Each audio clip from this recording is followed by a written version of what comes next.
শুধু সরকার না, আওয়ামী ফ্যাসিবাদকে আমরা সবাই স্পেস দিচ্ছি এবং এই স্পেস দেওয়া বন্ধ করার জন্য প্রথম যেটা জরুরি সেটা হলো প্রত্যেকটা এলাকায় যারা এই আন্দোলনের বিরুদ্ধে অস্ত্র ধারণ করেছিল, লাঠি ধারণ করেছিল এবং শেখ হাসিনাকে দেখানোর জন্য ছবি তুলেছিল, সেলফি তুলেছিল, এই যে আমি রাজপথে আছি শেখ হাসিনার জন্য, এই লোকগুলোর তালিকা কেন হবে না? প্রত্যেকটা এলাকায় এলাকায় তালিকা ঝুলাই দিতে হবে, যাতে করে এই লোকটা গণ অধিকারে যুক্ত হতে না পারে, জামাতে যুক্ত না হতে পারে, বিএনপিতে যুক্ত না হতে পারে, আরও যে দল আছে কোনো দলের জন্য যুক্ত না হতে পারে। কিন্তু এই উদ্যোগটা আমরা কেউই বলছি না, কেউই নিচ্ছি না।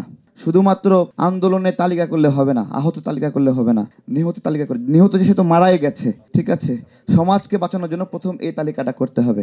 সবশেষে যেহেতু অল্প সময়, বড় ভাইরা সবাই বলবেন, একটা দাবি রেখে যাই যে একটা কথা উঠছে, গণতন্ত্র মানে ভোটের জন্য বিপ্লব হয়নি, সবচেয়ে এই কথাটা খোঁচা মেরে বলা হচ্ছে। মূলত এটা আমরা যারা রাজনৈতিক কর্মী আমাদেরকে এটা বলা হচ্ছে যে ভোটের জন্য বিপ্লব হয়নি, অর্থাৎ তারা ভোটাধিকারকে অস্বীকার করতে চাচ্ছেন। কি ভাষায় অস্বীকার করছেন? শেখ হাসিনা যেরকম উন্নয়ন বলে অস্বীকার করেছেন ভোটাধিকারকে, ঠিক এখন এই জায়গাটা রিপ্লেস হয়েছে সংস্কার শব্দ দ্বারা এই ক্ষমতাকে প্রলম্বিত করার চেষ্টা করা হচ্ছে।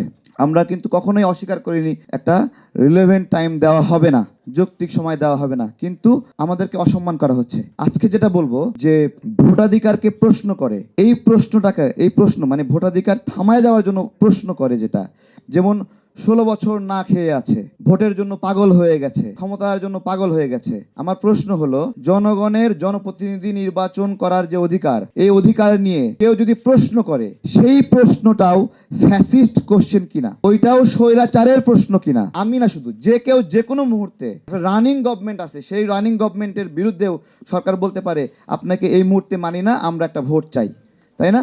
সুতরাং জনগণের এই ভোট চাওয়ার অধিকারকে প্রশ্ন করছে, এখন প্রশ্নবিদ্ধ করার চেষ্টা করছে।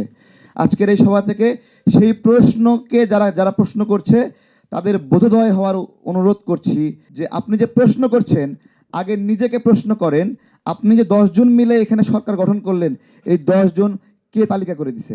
আমরা দেইনি, জনগণ দেয়নি, রাজনৈতিক দলগুলো দেয়নি। তাহলে কি হয়েছে? কিছু মানুষ একসঙ্গে হয়ে বলছে আমরাই সরকার গঠন করলাম, বিষয়টা তো এরকমই, তাই না? তারা আজকে ভোটাধিকারকে চ্যালেঞ্জ করছে বা ওই ধরনের প্ল্যান করছে, তো তাদের মানে সম্বি হচ্ছে না। জাস্ট বেশি দূরে যাব না, এই 10 তারিখের যে প্রোগ্রামটা হলো, শেখ হাসিনা ষড়যন্ত্র করলো ছাত্র জনতাকে হত্যা করার জন্য।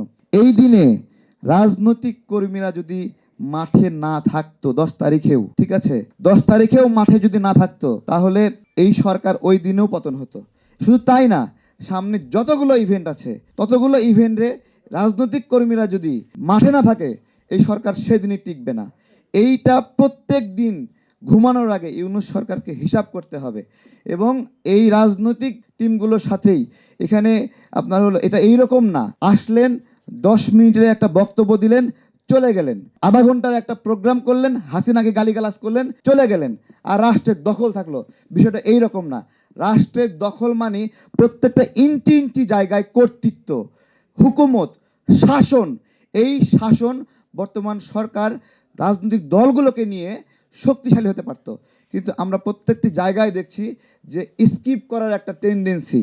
যেমন আমরা যখন হলো যমুনাতে গেলাম, তখন আমাদেরকে একটা কথা বলা হয়েছে, আমরা তো এক সরকারকে সরায়ে আরেক সরকারকে আনার জন্য আনিনি, ঠিক আছে? এই যে এক সরকারকে সরায়ে আরেক সরকারকে আনার জন্য আনিনি, তার মানে এটা একটা দুষ্ট ইচ্ছা প্রকাশ পাচ্ছে, অর্থাৎ ক্ষমতাকে এনজয় করার, প্রলম্বিত করার একটা মনোবাসনা প্রভাব পাচ্ছে, ঠিক আছে? এই মনোভাবনায়, এই বাসনায় রাজনৈতিক দলগুলোর সঙ্গে বর্তমান সরকারের একটা শক্তিশালী বিরোধ তৈরি করছে, এবং এই বিরোধে সবচেয়ে বেশি লাভবান হবে আওয়ামী লীগ এবং শেখ হাসিনা।